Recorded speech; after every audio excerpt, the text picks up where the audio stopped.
Hello, good afternoon. This is Dunstan Wilson, and I'm here with Rick Campanelli. Hey, Dunstan. How are you doing today? I'm great. How are you? I'm doing great, and thank you so much for giving me this opportunity to speak to you. My pleasure. All right, thank Love you so that much. shirt. Can I just say, I love that shirt? Thank you. Set it there, okay? It's out there. Okay, go on. Sorry. Okay, to thank interrupt. you. Now, what is it like working for ET Canada as one of the main hosts? Well, you're here with ET Canada. We're all here working for ET Canada. And we all have a job to do, right? We're working for one of the biggest names in entertainment, if not the biggest name in entertainment. These people have been around for many, many years, this show. I used to watch this show as a kid growing up, you know? So to finally be working here as one of its hosts, it's a dream come true. It really is. To do what I do day in, day out with the people that I get to do it with, it's amazing. I wouldn't want to be doing anything else right now. Okay, great. And also, I found out that you actually graduated from Burke University. Yes. And you graduated with your degree in physical education. Physical education. Now, you know, as I dig deeper and deeper, I'm kind of wondering, how did you transition into entertainment? Like, how did that all happen? It was very simple. Like, yes, I'm a phys ed grad, and I loved sports. I loved athletics growing up, and I did it all the time. But at the same time, I loved entertainment. I loved movies. I loved music. I loved all that stuff. I loved it all, really. So after graduating from school, I was going to get into either doing some teaching or some physiotherapy, massage therapy. I was going to go down those roads, and I started applying to those colleges.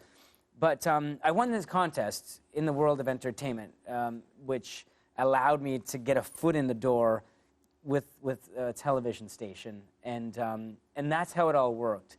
Once I got my foot in the door, I ran with it because I loved what I was doing. I was introduced to this magical world of TV, which I knew nothing about. I know a little bit more these days because I've been at it for 20 years, but I knew nothing about it back then, but I just loved it so much, and it was such an exciting environment that I was in, and it's, like I said, it's been 20 years. It just so happened. Yeah. You know what? I tried for that contest. Did you? Say Much Music last year. I tried it, but I didn't get it. So how did you make it happen for you? Well, for me, I don't think it was as popular back in the day because when I entered the temp contest, it was 1994. You know, so people had other, dreams in life. Not everyone wanted to be on TV like they do these days. It feels like anyway, but that's great too. If that's their passion, that's all good. But I think the chances were a lot easier back then to actually go after what you wanted to. I'm speaking from personal experience. I can't speak for in any other way, but for me, it just seemed easier back then. Like I was so passionate about wanting to do that. I didn't get the job right away of going on air. It took a year and a half. So I kept, knocking down their doors and bugging them to a certain extent. I wasn't annoying, but I was just letting the people that made the decisions know that I want to do this job. I'm capable of doing this job. Let me try doing this job, and you'll see that you made a good decision. Okay. And were you nervous at first when you get in front of the TV? Was I ever? I still get nervous. I still get nervous because I'm a fan of film and I'm a fan of music, and so to meet these people that create these films and albums, like it's huge for me. But I remember it took me a good 8 months to settle in to the job, at my old job. I wasn't used to speaking in front of a camera. We've got several cameras here with us today. Back then, it was the same sort of deal, and it just made me nervous. It's making me nervous right now with all these cameras right here. You know what I'm talking about? Yes. But you know what? All that goes away. Because if you know what you're talking about, and if you're passionate about what you're actually dealing with, the issues and the topics, all the nerves go away. It really does after a while. It just takes time, like anything that you do in life. Okay. And also, what does your day look like? Okay, so I have a new baby at home. Okay. So my days are a lot more crazy these days than they were, say, for example, before my kids started coming into the world. So it's busy all around the clock, whether I'm here at work or whether I'm at home with my family. But this job is basically like any normal job, and 9 to 5 type thing. You go to work, you do your job. So that's what happens here, and then going home. I've got 2 boys now. Wow, that's a lot. So it's a lot to deal with once you get home as well. So work and family life are well balanced, and it's a lot on the plate for sure. Okay. And what keeps you going? What keeps you going, like to basically manage the 2? Well, what keeps me going is that I love both those worlds. Okay. I love coming to work. I love working with everyone here. I love talking about what we talk about. And I love going home to be with my family and spend time with them and creating those moments, you know. So it's just always, you know, what's next? What's going to happen next is what also, I guess, keeps me going. Yes, and that's important. Yeah. And I realize, apart from that you also volunteer with different organizations. I do, yeah. And I think one that really started is the Big Brother, Big Sister program. Can you tell me a little bit about that? Yeah, I haven't done a whole lot with Big Brothers, Big Sisters, but I have in the past. As you know, they have different, offices set up all over the place, Big Brothers, Big Sisters, and I did a lot of work with the Big Brothers and Big Sisters of Oakville. But aside from that organization, you know, there's World Vision, and this organization I've been a part of, my gosh, since I can remember, like mid-90s, doing stuff with them. And these 2 organizations, as you know, they deal with, you know, mostly, you know, kids that are in tough situations.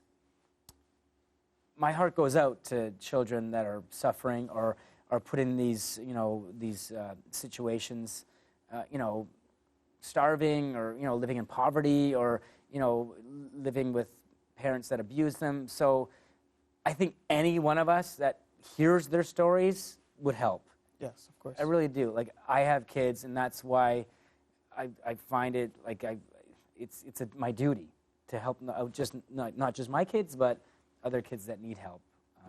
And I want to thank you for doing that too as well, because that's also very important. Yeah, to you giving as well? back and making sure those kids are, you know, well taken care of. They're our future too, right? You have to take care of the kids. You know? Okay. Sometimes they don't have a voice, and they don't have, you know, some parents are usually not the ideal parents, so they need people to help them along the way.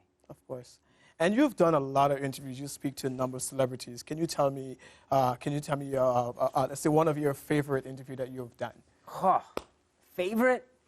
Okay, well, when it comes to music, the Red Hot Chili Peppers are one of my favorite bands. Okay. So interviewing those guys, and I had the chance to interview all 4 of them at one point in my career, going back a few years now, but that was one of my all-time faves. When it comes to music-related interviews and artists, in terms of actors now, my gosh, there's been so many as well.